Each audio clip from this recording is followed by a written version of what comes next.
আজকে তোমাদের সাথে নিরামিষ পনিরের রেসিপি শেয়ার করছি। রেসিপিটা প্রথম থেকে শেষ পর্যন্ত দেখার অনুরোধ রইল। নমস্কার বন্ধুরা, হ্যাপি উইথ গোপা কিচেন কুকিংয়ে জানাই আমার সকল প্রিয় বন্ধুদের স্বাগতম। আজকে আমি তোমাদের সাথে শেয়ার করব নিরামিষ পনিরের একটা রেসিপি। এই নিরামিষ পনিরের রেসিপি বানানোর জন্য এখানে আমি 200 গ্রাম মতো পনির নিয়েছি। পনিরটা এবারে কেটে নিচ্ছি টুকরো টুকরো করে, একটু বড় বড় সাইজ করে কেটে নিলাম।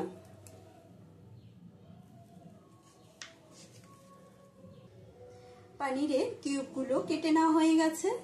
এবারে এর মধ্যে সামান্য হলুদ গুঁড়ো আর অল্প করে লবণ মাখিয়ে নিচ্ছি। গ্যাসে একটা কড়াই গরমে বসিয়েছিলাম, কড়াইটা গরম হয়ে গেছে। এবারে কড়াইয়ের মধ্যে দিয়ে দিচ্ছি 1 চামচ সাদা তিল। গ্যাসের স্টিমটা লোতে রেখে নিতে হবে, না হলে পুড়ে যাবে। 1 চামচ পোস্ত দিয়ে দিচ্ছি। 3টে শুকনো লঙ্কা, ঝালটা নিজেদের পরিমাণ বুঝে ব্যবহার করবে। একটু নেড়ে চেড়ে নিয়ে এবারে এর মধ্যে দিয়ে দেব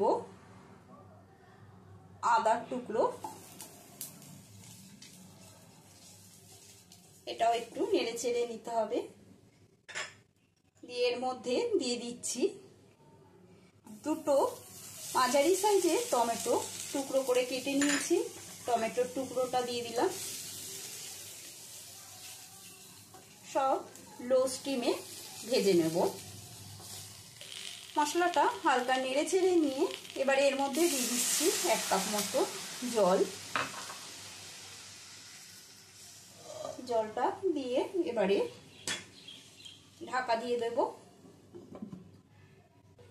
ঢাকাটা তুলে নিচ্ছি, জলটা শুকিয়ে গেছে।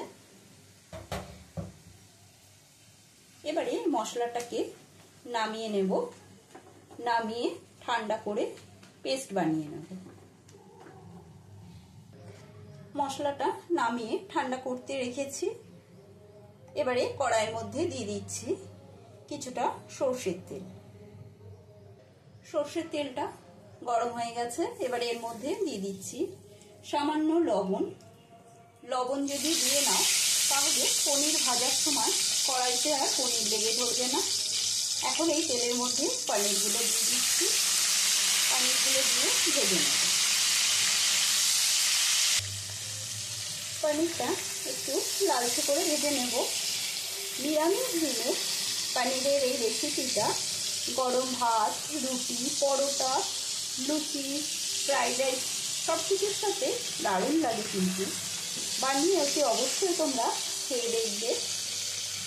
যারা আমার চ্যানেলে নতুন বন্ধু, চ্যানেলটা এখনো সাবস্ক্রাইব করে নাওনি, তোমরা চ্যানেলটা খুব তাড়াতাড়ি সাবস্ক্রাইব করে নিও। পাশে থাকা বেল আইকনটা প্রেস করে দেবে, যাতে আমার রান্নার নিত্য নতুন নোটিফিকেশনগুলো তোমাদের কাছে খুব তাড়াতাড়ি পৌঁছে যায়। পনিরগুলো সব লালচে করে ভেজে নিয়েছি। এবারে পনিরগুলো তুলে নুন গরম জলের মধ্যে ডুবিয়ে রাখবো।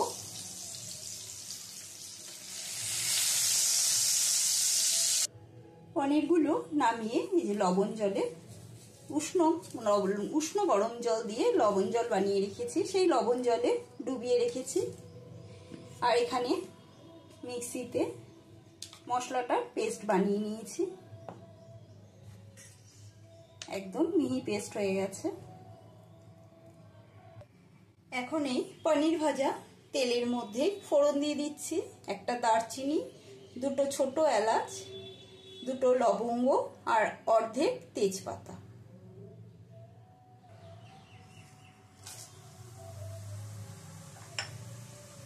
ফোড়নটা ভালো করে একটু নেড়ে চেড়ে নেব। ফোড়নের থেকে সুন্দর গন্ধ বেরোনো পর্যন্ত ফোড়নটা নেড়ে যেতে হবে। খুব সুন্দর গন্ধ বেরিয়েছে ফোড়নের থেকে। এখন এই ফোড়নের মধ্যে দিয়ে দেব বেটে রাখা পেস্টটা।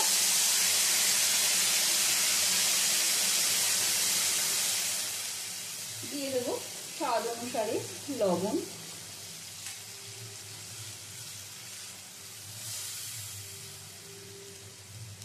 দিয়ে দিচ্ছি হাফ চামচ কাশ্মীরি লঙ্কার গুঁড়ো, দিয়ে দিচ্ছি হাফ চামচ জিরে গুঁড়ো,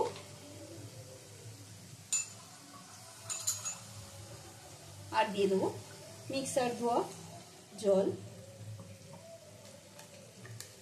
দেব সামান্য হলুদ গুঁড়ো। এবারে মশলাটা ভালো করে মিশিয়ে কষিয়ে নেব।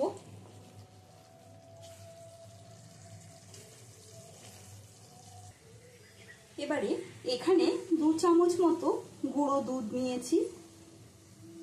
এই গুঁড়ো দুধটা এবার একটু উষ্ণ গরম জল দিয়ে গুলিয়ে নেব। এই গুঁড়ো দুধটা যদি দাও খেতে দারুণ টেস্ট হয়। যেহেতু আমি এখানে পেঁয়াজ রসুনের ব্যবহার করিনি, সম্পূর্ণটাই নিরামিষ বানাচ্ছি।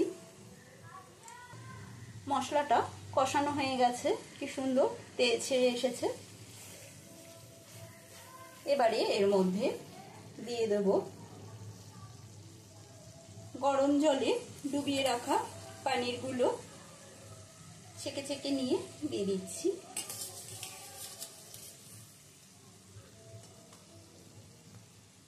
পনিরগুলো সব দেওয়া হয়ে গেছে, এবার একটু মিশিয়ে নিচ্ছি।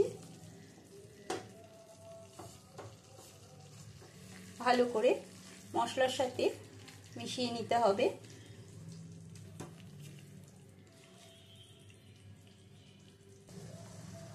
এবারে এর মধ্যে দিয়ে দিচ্ছি গুলিয়ে নেওয়া দুধটা। দুধটা দিয়ে নেড়ে চেড়ে নেব। এখন এর মধ্যে দিয়ে দেব হাফ চামচ মতো চিনি। যেহেতু নিরামিষ রান্না, একটু মিষ্টি মিষ্টি হলে খেতে বেশ ভালোই লাগে। এবারে ঢাকা দিয়ে দেব। 3-4 মিনিটের জন্য ঢাকাটা বন্ধ করে রাখলাম। 3-4 মিনিট বাদে ঢাকাটা তুলে নিচ্ছি।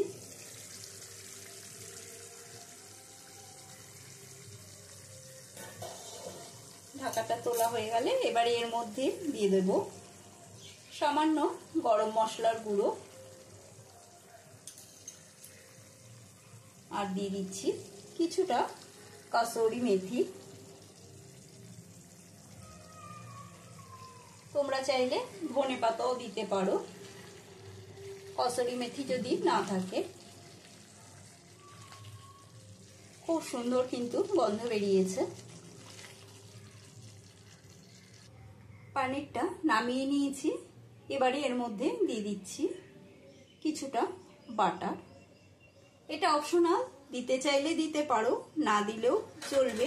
দিলে বেশি ভালো লাগে পনিরের সাথে বাটার। আজকের মতো নিরামিষ পনিরের রেসিপিটা কমপ্লিট।